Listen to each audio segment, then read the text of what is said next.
Assalamualaikum warahmatullahi wabarakatuh. Selamat datang kembali di channel Restu Horor. Apa kabar teman-teman semua? Semoga kalian dalam keadaan sehat, baik, dan tentunya dimudahkan segala urusannya oleh Tuhan Yang Maha Esa. Amin amin ya rabbal alamin. Pada kesempatan kali ini seperti biasa saya akan membawakan sebuah kisah dengan judul Suamiku Rela Menjadi Babi Ngepet Demi Wanita Selingkuhan. Sebelum masuk ke ceritanya, bagi teman-teman yang baru bergabung di channel kami, jangan lupa klik tombol subscribe-nya dan juga lonceng notifikasinya, agar kalian semua tidak ketinggalan cerita-cerita menarik dan terbaru dari channel kami. Terima kasih. Tak usah berlama-lama lagi, langsung saja kita masuk ke ceritanya. Desa Sukamaju masih diselimuti kabut tipis. Saat Fatimah terbangun, hal pertama yang ia lakukan adalah menyalakan tungku di dapur kecilnya. Asap kayu bakar mulai mengepul mengisi ruangan dengan aroma khas pedesaan. Fatimah adalah wanita yang sederhana. Ia tidak pernah menuntut banyak hal dari suaminya, Aris. Baginya Aris, dia adalah suami yang baik. Fatimah pun bisa menyiapkan sarapan setiap pagi dan melihat suaminya makan dengan lahap adalah kebahagiaan yang cukup. Ia menyeduh teh manis hangat dan meletakkannya di atas meja kayu yang sudah mulai lapuk dimakan usia. Pagi ini badannya cukup gak enak. Aduh, masuk angin nih kayaknya. Gumam Fatimah saat itu. Aris pun keluar dari kamar sambil merapikan pakaian kerjanya yang sudah lusuh. Ia adalah seorang buruh tani yang dikenal sangat ulet oleh warga desa. Tidak ada pekerjaan fisik yang berat yang tidak bisa ia kerjakan. Aris duduk di kursi kayu menyesap teh buatan istrinya, lalu menatap Fatimah dengan tatapan yang tenang. Mereka sudah menikah selama 7 tahun, dan meskipun belum dikaruniai seorang anak, rumah tangga Aris dan juga Fatimah jauh dari keributan. Tetangga sering memuji betapa harmonisnya pasangan ini. Dek, makasih ya, teh kamu memang selalu terbaik, kata Aris dengan singkat. Fatimah tersenyum sambil meletakkan sepiring singkong rebus. Maaf ya mas, hanya ada ini. Soalnya uang belanja kemarin udah pas-pasan untuk beli beras. Semoga cukup untuk tenaga mas di sawah hari ini ya. Aris mengangguk pelan, ia mengunyah singkong itu perlahan. Dalam hatinya ada sedikit rasa sesak yang ia simpan sendiri. Ia merasa bersalah karena setelah bertahun-tahun bekerja keras, ia belum bisa membelikan pakaian baru untuk istrinya atau memperbaiki atap dapur mereka yang bocor setiap kali hujan deras turun. Namun Haris tidak pernah menunjukkan keluh kesahnya, ia tetap tampil sebagai sosok suami yang tegar dan pelindung. Selesai sarapan, Haris berpamitan, ia memanggul cangkulnya dan berjalan kaki menuju sawah milik Pak Haji Mabrur yang terletak di ujung desa. Sepanjang jalan ia menyapa tetangga dengan ramah, semua orang tahu Haris adalah orang baik. Ia sering membantu warga lain tanpa paminta.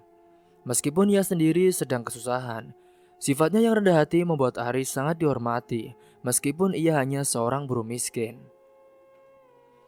Pak Haris, mau ke sawah pak? Iya ini pak, monggo ya pak, saya berangkat dulu, ucapnya setiap kali berpapasan dengan tetangga. Di sisi lain Fatimah memulai rutinitas hariannya. Setelah membersihkan rumah, ia pergi ke sungai untuk mencuci pakaian.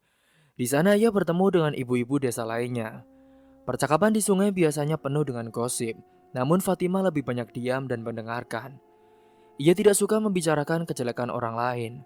Ketika ada tetangga yang bertanya tentang rahasia keharmonisan rumah tangganya, Fatimah hanya menjawab bahwa kuncinya adalah rasa syukur. Fatimah, memangnya kamu itu gak bosan apa? Sama dia, udah lama belum punya anak. Ibu ini ngomong apa sih bu? Lagian, anak itu kan pemberian Tuhan. Yang penting, kita ini bisa menjalani dengan baik bu. Ucap Fatimah setiap kali ada tetangga yang julid kepada keluarganya. Di sisi lain saat itu, ada tetangga yang ingin bertanya.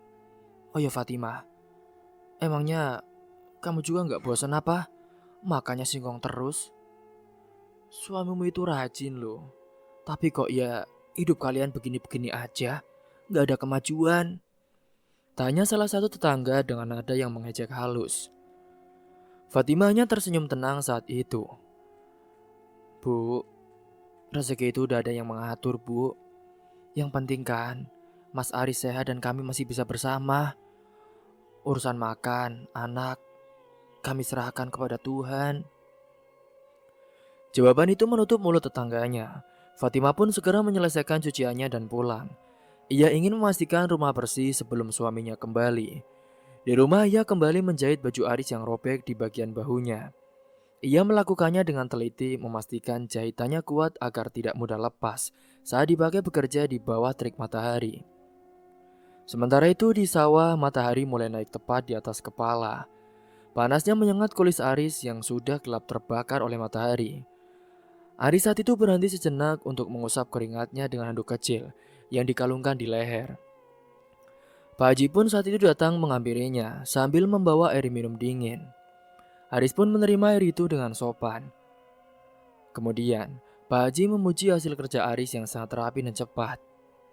Aris, kamu itu emang pekerja terbaik di sini. Kalau saja semua buruh seperti kamu, sawahku ini pasti selalu subur.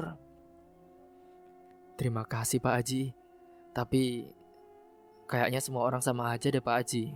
Kalau saya kan hanya menjalankan amanah, jawab Aris rendah hati. Pak Haji kemudian memberikan upah harian kepada Aris. Jumlahnya tidak banyak namun cukup untuk menyambung hidup sehari-hari. Aris menerima uang itu dengan tangan gemetar. Ia menghitungnya dalam hati setelah menyisihkan untuk uang beras dan kebutuhan dapur. Uang itu hampir tidak bersisa untuk ditabung. Keinginan Aris untuk memberikan kehidupan mewah kepada Fatimah terasa sangat jauh jika ia hanya mengandalkan upah sebagai buruh tani. Kini singkatnya sore hari tiba, Aris melangkah pulang. Di tengah jalan saat itu, ia melewati pasar kecil desa. Matanya tertuju pada sebuah kalung imitasi yang dipajang di salah satu toko kelontong. Ia membayangkan betapa cantiknya Fatimah jika ia memakai kalung itu. Namun ia merogoh kantong celananya dan tersadar bahwa uangnya hanya cukup untuk membeli 2 butir telur sebagai tambahan lauk makan malam. Uangku tinggal segini. Kalau aku belikan semua, bisa-bisa kami gak makan. Ia menghela nafas panjang dan melanjutkan perjalanan pulang. Sesampainya di rumah saat itu, aroma masakan sudah menyambutnya. Fatimah sudah menyiapkan nasi hangat dan sambal terasi kesukaan Aris. Mereka duduk berdua di ruang tengah yang hanya diterangi lampu minyak. Suasana terasa sangat damai. Aris pun menyerahkan uang hasil kerjanya kepada istrinya. Seperti biasa saat itu Fatimah menerimanya dengan penuh rasa syukur, tanpa sekalipun bertanya mengapa jumlahnya tidak bertambah. Dek, maafin mas ya.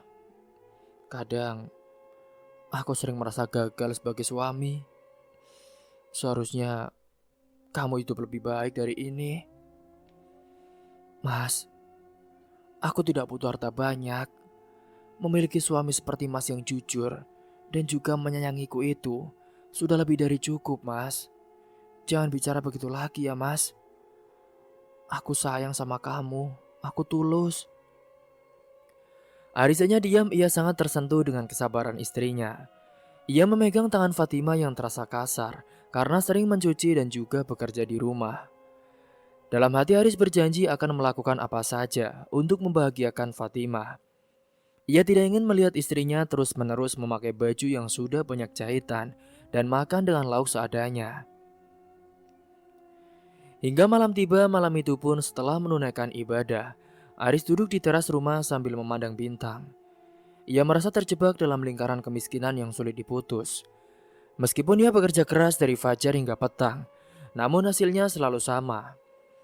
Pikirannya selalu mulai melayang ke tempat-tempat jauh, membayangkan jika ada jalan pintas untuk mendapatkan kekayaan. Ia ingin sekali melakukan hal itu. Apa aku coba saja ya melakukan pesugihan? Siapa tahu dengan itu aku bisa jadi kaya. Astagfirullah, aku ini ngomong apa sih? Di sisi lain saat itu Fatimah sudah tertidur lelap di kamarnya. Ia tidur dengan tenang karena merasa aman berada di samping suaminya. Bagi Fatimah, Aris adalah segalanya. Ia tidak pernah menyangka bahwa ketulusan dan cinta yang mereka bina selama bertahun-tahun akan selalu harmonis dan tidak ada masalah. Kini pada keesokan harinya, rutinitas kembali berjalan seperti biasa. Aris berangkat ke sawah dan Fatimah mengurus rumah. Tidak ada yang berbeda secara kasat mata, namun di hati Aris ada sesuatu yang berubah. Ia mulai lebih banyak diam dan melamun saat bekerja sekali itu. Ia juga sering memperhatikan orang-orang kaya yang melintas dengan sepeda motor baru atau perhiasan yang mencolok. Rasa iri yang sebelumnya tidak pernah ada kini muncul sedikit demi sedikit. Aris tetap menjadi suami yang baik di depan Fatimah. Ia tetap memuji masakan istrinya dan memberikan seluruh upahnya. Namun setiap kali ia melihat Fatimah berdoa dengan khusyuk, Aris merasa tertekan. Ia merasa doanya selama ini tidak membuahkan hasil finansial yang nyata. Keteguhan hati Aris mulai goyah oleh kenyataan hidup yang pahit. Meskipun suasana di kediaman mereka masih terlihat sangat teduh dan penuh kasih sayang. Setiap malam sebelum tidur, Aris selalu berbisik di telinga Fatimah. "Sayang, kamu yang sabar ya, Dek. Semoga suatu saat nanti aku akan buat kamu jadi wanita paling bahagia di desa ini. Kamu gak perlu lagi mencuci di sungai atau menjahit baju lama." Fatimah hanya mengangguk sambil tersenyum kecil.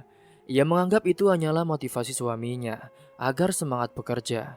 Ia tidak pernah tahu bahwa ucapan Aris bukan sekedar janji biasa, melainkan sebuah tekad yang nantinya akan membawa mereka ke jalan yang gelap dan tidak terduga. Kini singkat cerita, pada pagi itu, Pak Haji Mabrur mendatangi Aris yang sedang sibuk mencangkul di sudut sawah. Pak Haji meminta Aris untuk beristirahat sejenak di bawah pohon mangga. Tanpa banyak bicara, Pak Haji menyampaikan bahwa ia memiliki seorang kerabat yang mengelola perkebunan kelapa sawit yang sangat luas di desa seberang. Karena Pak Haji sangat percaya pada kejujuran dan ketekunan Aris selama ini, ia menawarkan Aris untuk pindah bekerja di sana. Jabatan yang ditawarkan adalah sebagai pengawas lapangan dengan gaji 3 kali lipat dari upah buruh tani biasanya. Aris terkejut namun merana. Ia benar-benar merasa sangat senang dan bingung. Ketika itu, ia pun akhirnya menerima dan ia akan sangat senang lagi. Karena ternyata istrinya pasti akan menerimanya. "Ya udah, Pak. Sebenarnya tadi saya cukup bingung dan sedih. Tapi setelah pikir-pikir, saya senang, Pak." Ia pun langsung menerima tawaran itu tanpa ragu sedikit pun. Baginya ini adalah jawaban dari doa-doa yang selama ini ia panjatkan untuk mengubah nasib keluarganya. Sore harinya Aris pulang dengan langkah yang lebih ringan dari biasanya. Ia segera menemui Fatimah yang sedang menjemur pakaian di halaman belakang. Aris menceritakan kabar baik itu dengan wajah yang berseri-seri. Ia menjelaskan bahwa mulai minggu depan, ia akan bekerja di desa seberang. Fatimah mendengarkan dengan saksama sebagai istri yang setia. Fatimah merasa sangat bersyukur. "Ini serius, Mas?" "Iya, Dek. Awalnya Mas bingung, tapi Mas yakin." Ia pun tidak merasa keberatan meskipun Aris harus berangkat lebih pagi dan pulang lebih lambat karena jarak desa seberang cukup jauh. Fatimah membayangkan bahwa dengan gaji yang lebih besar, mereka bisa mulai menabung untuk memperbaiki rumah kayu mereka yang kini sudah mulai rapuh. Mereka makan malam dengan perasaan penuh harapan akan masa depan yang lebih cerah. Tak terasa 1 minggu kemudian, Aris mulai menjalankan pekerjaan barunya. Desa seberang memiliki suasana yang berbeda dengan desa Sukamaju. Desa itu dikelilingi hutan lebat dan seringkali tertutup kabut tebal, terutama di area perkebunan sawit tempat Aris bekerja. Setiap pagi Aris harus menembus kabut tersebut untuk mencapai lokasi kerja. Pekerjaan sebagai pengawas lapangan memang lebih ringan secara fisik dibandingkan menyangkul di sawah. Namun Aris harus memiliki ketegasan dalam memimpin buruh-buruh lainnya. Aris menikmati peran barunya itu. Ia merasa memiliki posisi yang lebih tinggi sekarang. Ia pun mulai memperhatikan penampilannya dengan membeli sepatu bot baru dan topi yang lebih bagus untuk melindungi dirinya dari panas matahari. Suatu siang saat Aris sedang beristirahat di sebuah warung kecil di pinggir perkebunan, ia melihat seorang wanita berjalan melewati kabut yang mulai turun. Wanita itu bernama Sekar. Sekar adalah seorang janda muda yang tinggal di sebuah rumah cukup bagus, tidak jauh dari area perkebunan. Kecantikannya sangat mencolok, kulitnya kuning langsat, dan rambutnya hitam panjang terurai. Namun tatapan mata Sekar sangat dingin dan jarang tersenyum kepada orang asing. Aris terpesona saat pertama kali melihatnya. Ia memberanikan diri untuk menyapa Sekar saat wanita itu berhenti di warung yang sama untuk membeli kebutuhan dapur. "Selamat siang, Mbak. Mbak ini baru pindah ke sini ya? Atau memang warga asli?" tanya Aris dengan sopan. Sekar hanya menoleh sedikit menatap Aris dari ujung kepala hingga ujung kaki dengan tatapan datar. "Oh, saya udah lama tinggal di sini, Mas. Kamu mandor baru itu ya?" jawab Sekar dengan suara yang rendah namun terdengar tegas. "Iya, Mbak. Saya Aris.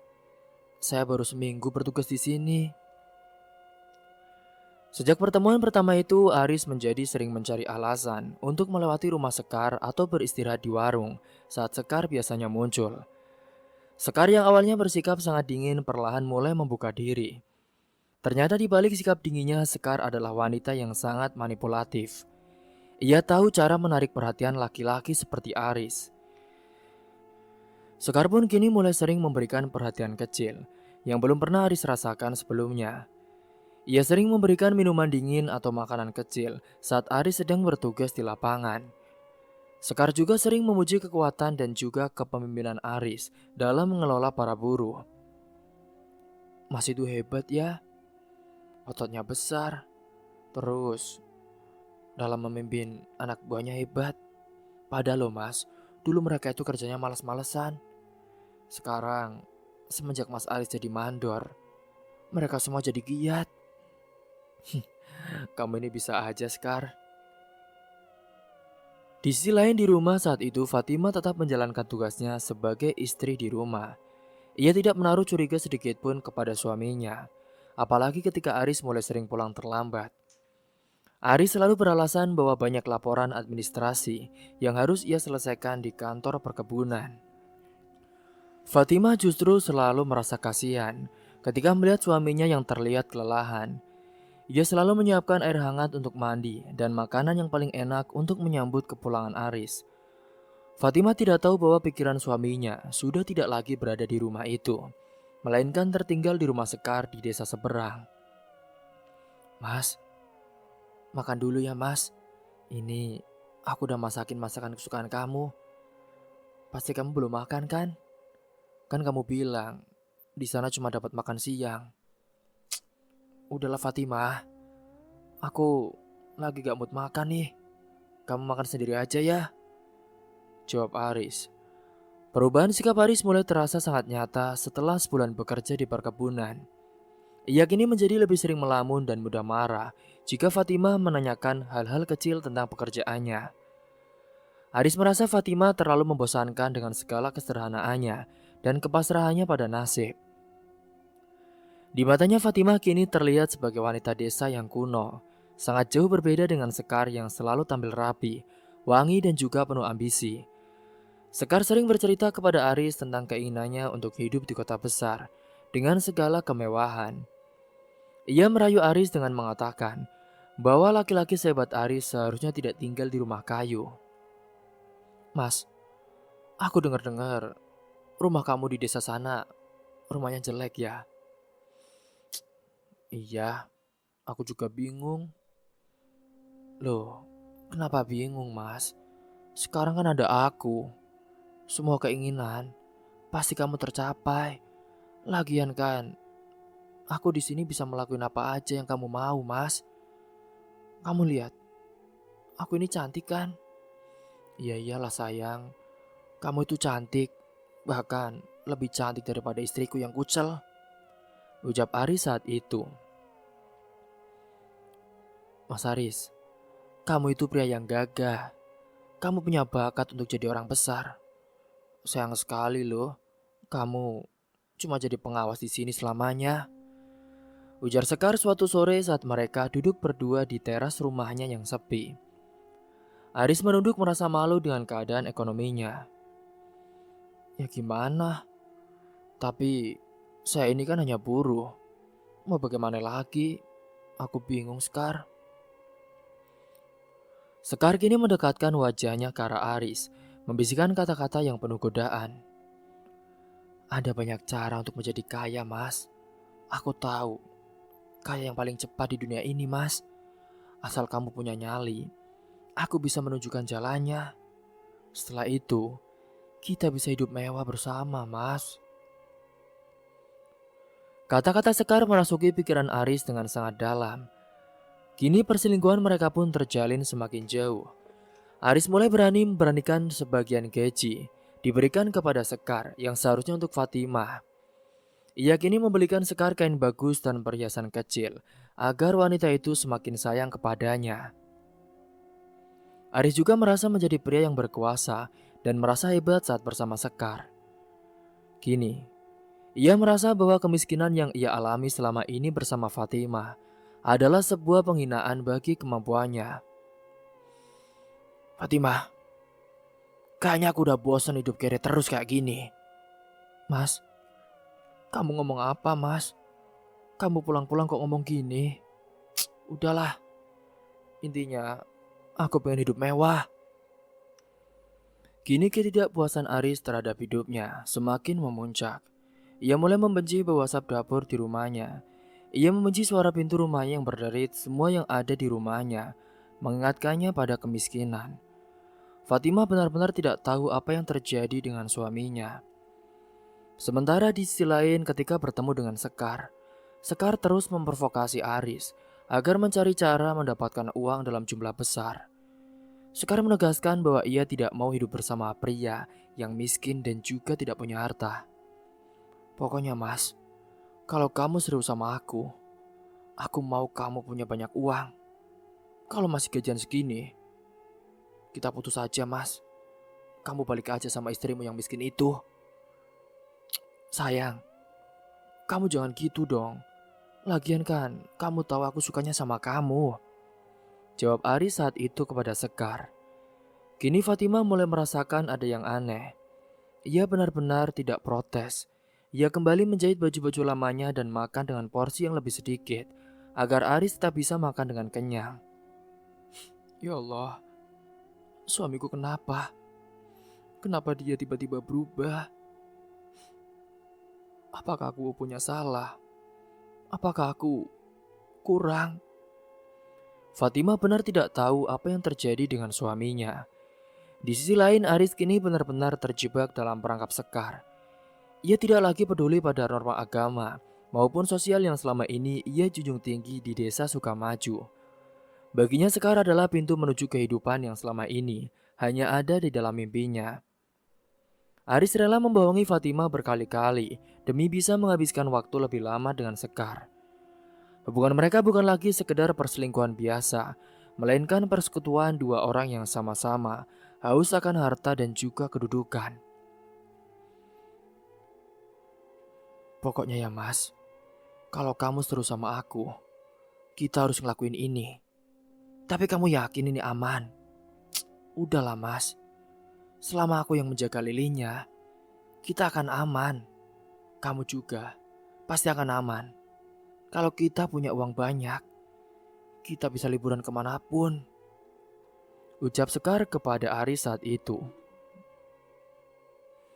Singgahnya pada malam itu, bulan tertutup awan tebal, membuat suasana di pinggiran di perkebunan sawit menjadi sangat gelap.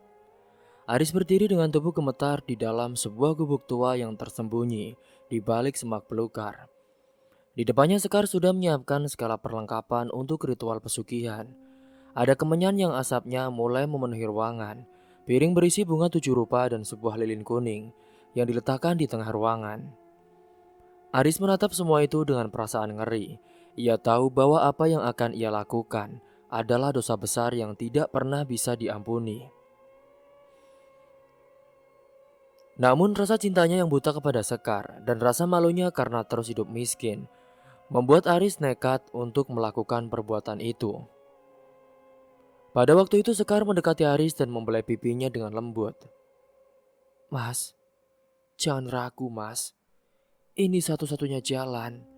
Kalau kamu mau aku tetap bersamamu. Kamu lihat sendiri kan, gajimu sebagai pengawas gak akan pernah cukup untuk membelikan emas yang aku mau. Kamu mau aku pergi meninggalkanmu karena kamu tidak mampu?" Tanya Sekar dengan nada yang mengancam sekaligus merayu. Aris menelan ludah bayangan kehilangan Sekar jauh lebih menakutkan baginya daripada ancaman neraka. Ia menatap wajah Sekar yang tampak sangat cantik sekaligus menyeramkan di bawah cahaya lilin yang temaram. Aris akhirnya mengangguk pelan, ia melepas seluruh pakaiannya sesuai instruksi Sekar. "Ya udah mas, cepat, sebelum keburu pagi." Pada waktu itu menyisakan selembar kain hitam saja yang masih melilit di pinggang Aris. Sekar mulai merapalkan mantra-mantra dalam bahasa yang tidak dipahami Aris. Sekar dulu memang telah mempelajari hal itu untuk melakukan hal-hal gaib. Suasana di dalam gubuk itu mendadak menjadi sangat dingin meskipun tidak ada angin yang masuk.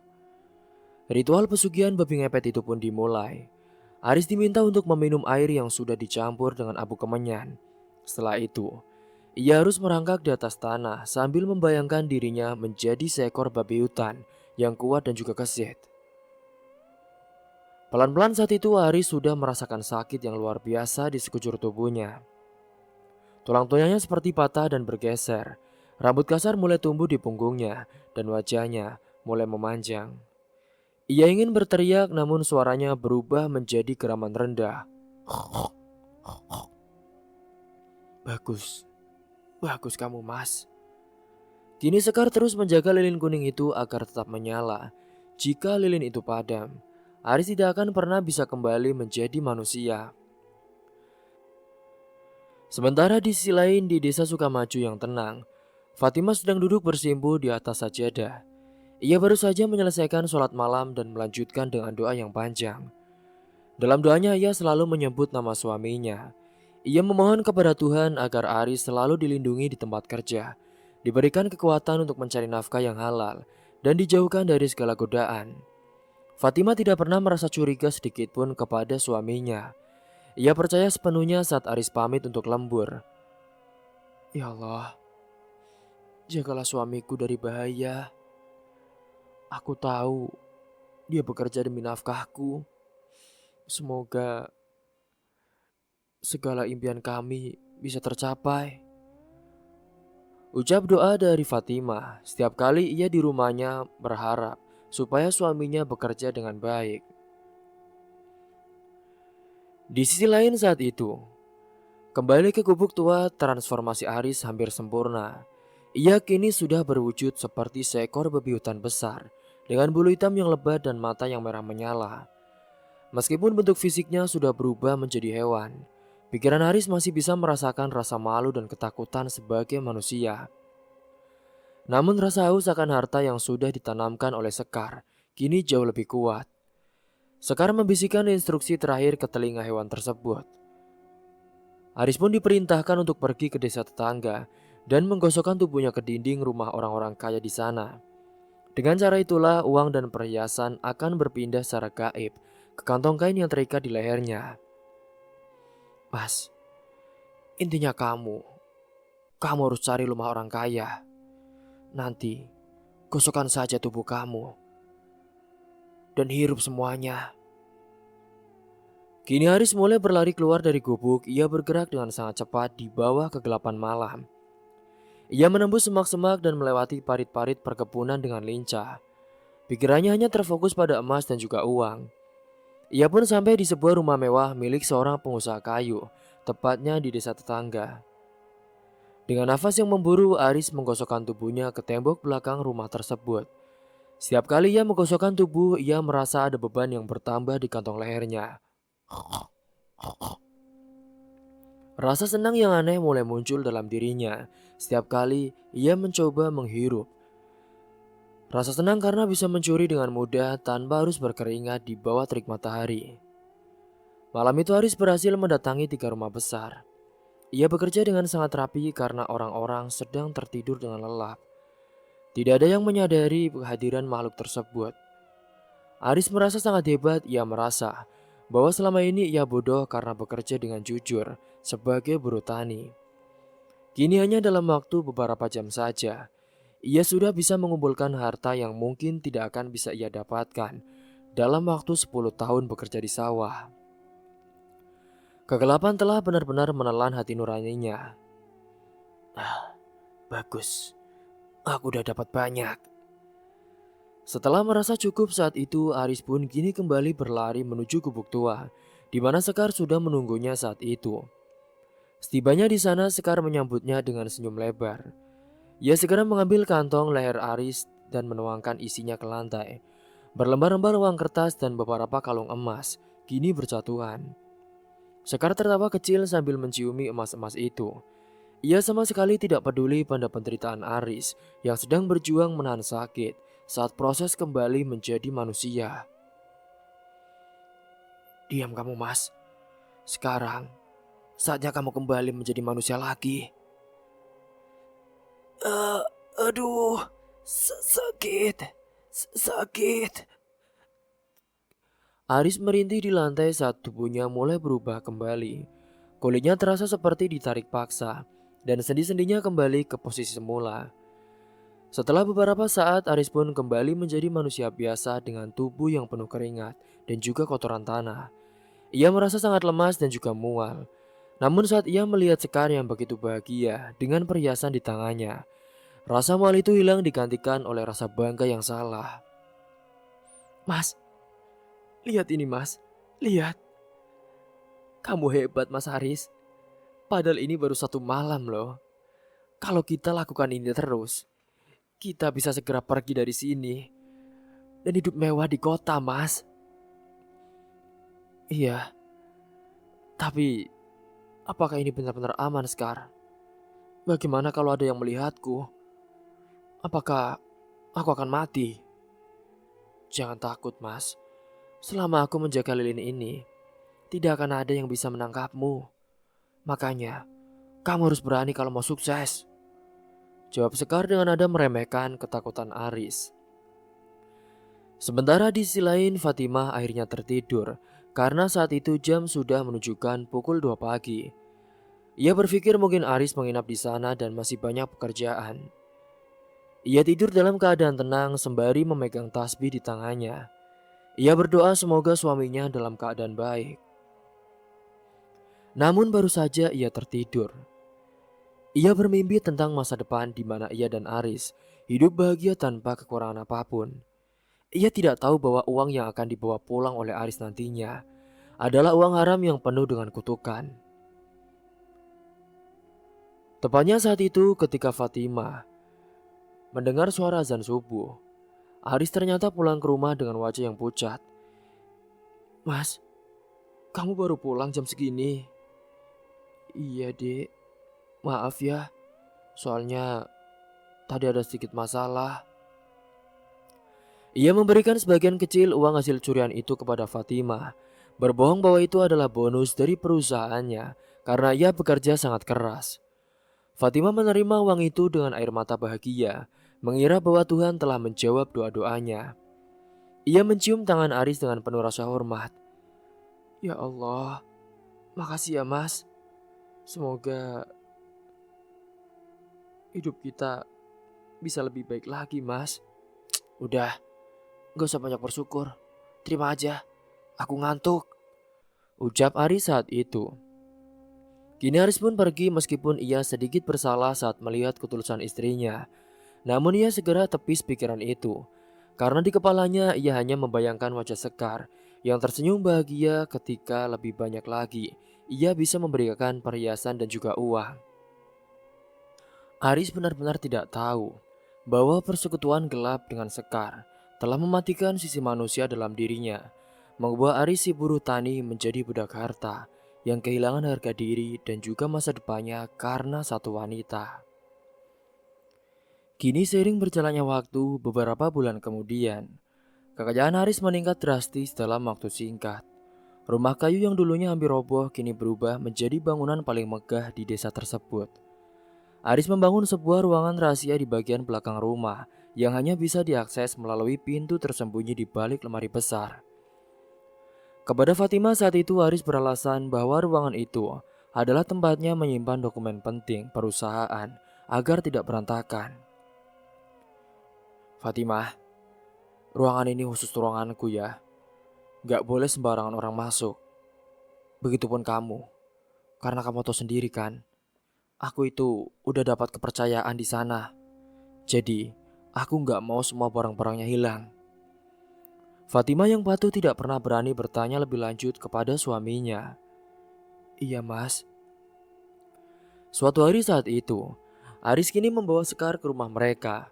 Namun saat itu ia memperkenalkan Sekar kepada Fatimah sebagai pembantu yang akan membantu urusan rumah tangga karena Fatimah sering terlihat kelelahan. Fatimah yang memiliki hati bersih menyambut Sekar dengan baik. Ia sama sekali tidak menaruh curiga bahwa wanita yang kini tinggal satu atap dengannya adalah selingkuhan suaminya yang membuat dia menjadi seekor babi. Aris merasa sangat hebat karena berhasil membawa masuk wanita simpanannya ke dalam rumah tanpa diketahui oleh istrinya sendiri. Tapi mas, bukannya sepertinya aku gak butuh pembantu ya mas. Sudahlah, kita kan udah banyak uang. Kamu gak usah terlalu capek. Kini pada waktu itu setiap malam Jumat, Aris dan Sekar masuk ke dalam ruangan rahasia tersebut. Fatimah dilarang keras mendekati area belakang rumah dengan alasan Aris sedang melakukan meditasi untuk kelancaran bisnisnya. Di dalam ruangan itu, Aris kembali melakukan ritual pesugihan babi ngepet yang kini sudah ia kuasai dengan baik. Uang hasil curian dari rumah-rumah warga mulai menumpuk di peti-peti kayu yang mereka sembunyikan di bawah lantai ruangan tersebut. Sementara di sisi lain warga desa mulai merasa sangat resah. Banyak dari mereka yang kehilangan uang simpanan secara misterius. Isu tentang adanya babi ngepet di desa mereka semakin santer terdengar. Beberapa pemuda desa mulai melakukan ronda malam dengan lebih ketat. Mereka membawa obor dan juga senjata tajam, bersumpah akan menangkap dan membunuh makhluk tersebut jika tertangkap basah. Pak RT, gimana ini Pak RT? Udah 2 minggu terakhir loh Pak RT. Banyak warga yang kehilangan uang. Saya juga belum tahu masalahnya Pak. Soalnya dari kemarin itu katanya banyak warga yang mendengar suara babi. Tapi siapa di sini yang punya babi Pak? Kayaknya bener deh Pak. Soalnya kemarin anak dari Pak Darno itu, dia kan baru pulang kampung. Dia sempat melihat babi Pak. Dia itu berkeliaran ke rumah juragan di kampung sebelah. Apa jangan-jangan benar di sini ada yang melakukan babi ngepet? Kini kecurigaan warga langsung mulai mengarah pada Aris, karenanya dialah yang mendadak kaya raya tanpa alasan yang jelas. Puncaknya terjadi pada suatu malam ketika kabut turun sangat pekat. Fatimah terbangun karena merasa haus saat itu. Ketika ia berjalan menuju dapur, ia mendengar suara geraman aneh dari arah ruangan rahasia di belakang rumah. Suara apa itu? Kok kayak suara babi? Gumam Fatimah saat itu. Karena rasa penasaran yang besar, Fatimah pun memberanikan diri mendekati lemari besar itu. Ia menemukan pintu rahasia yang sedikit terbuka dan segera melangkah masuk ke dalamnya. Jantungnya berdegup kencang saat melihat pemandangan di hadapannya. Ya Allah, astagfirullah, apa itu? Fatimah melihat suaminya sedang merangkak di lantai dengan tubuh yang sudah berubah separuh menjadi babi. Kulitnya hitam legam taring tumbuh dari mulutnya dan bau busuk menyengat memenuhi ruangan. Di depan saat itu, Sekar berdiri sambil memegang lilin kuning dengan senyum puas yang mengerikan. Fatimah pun yang melihat adegan itu langsung berteriak histeris, menutupi mulutnya dengan tangan karena tidak percaya apa yang ia saksikan. "Mas Haris, Mas, apa yang kamu lakukan, Mas? Ini musyrik, dosa besar, Mas." Teriak Fatimah sambil menangis terseduh-seduh. Sekar terkejut mendengar teriakan itu. Ia tidak sengaja menjatuhkan lilin kuning yang ia pegang ke lantai.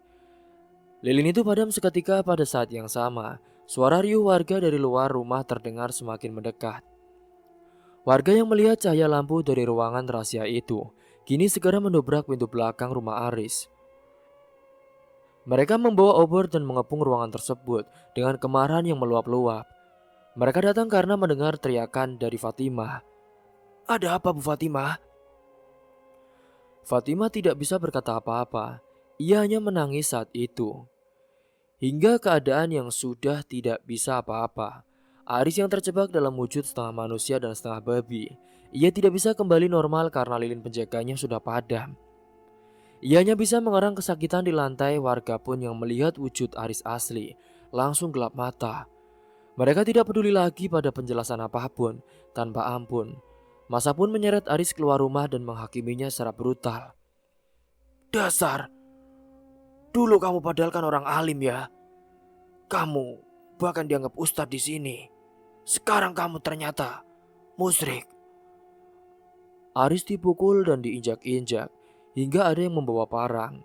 Pada waktu yang sama saat itu, Aris tewas seketika di halaman rumahnya sendiri akibat amukan warga yang merasa dikhianati dan juga dirugikan selama ini.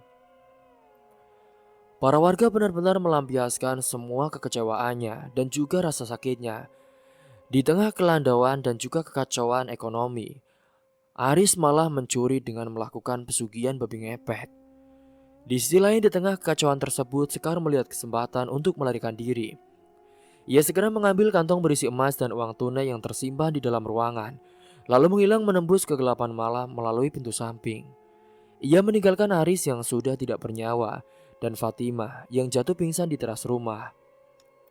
Sekar kini pergi membawa semua harta hasil pencurian itu tanpa sedikit pun rasa bersalah. Keesokan harinya desa Sukamaju geger. Jenazah Aris dikuburkan secara tidak layak oleh warga karena dianggap sebagai sampah masyarakat. Rumah megah hasil uang haram itu dihancurkan dan dibakar oleh massa yang marah. Fatimah kini hidup sebatang kara di sebuah gubuk kecil di pinggir desa. Ia tidak hanya kehilangan suami tetapi juga kehilangan harga diri. Ia harus menanggung aib seumur hidup atas perbuatan Aris. Fatimah hanya bisa menangis setiap malam menyesali mengapa kebahagiaan sederhana mereka dulu harus hancur demi ambisi kaya dan juga wanita lain. Cerita pun selesai. Semoga dari kisah ini kalian semua bisa mengambil hikmah dan pelajaran. Terima kasih telah menyimak kisah ini sampai habis. Akhir kata dari saya, kurang lebihnya mohon maaf apabila ada salah kata atau ucapan yang kurang berkenan bagi kalian semua. Wassalamualaikum warahmatullahi wabarakatuh.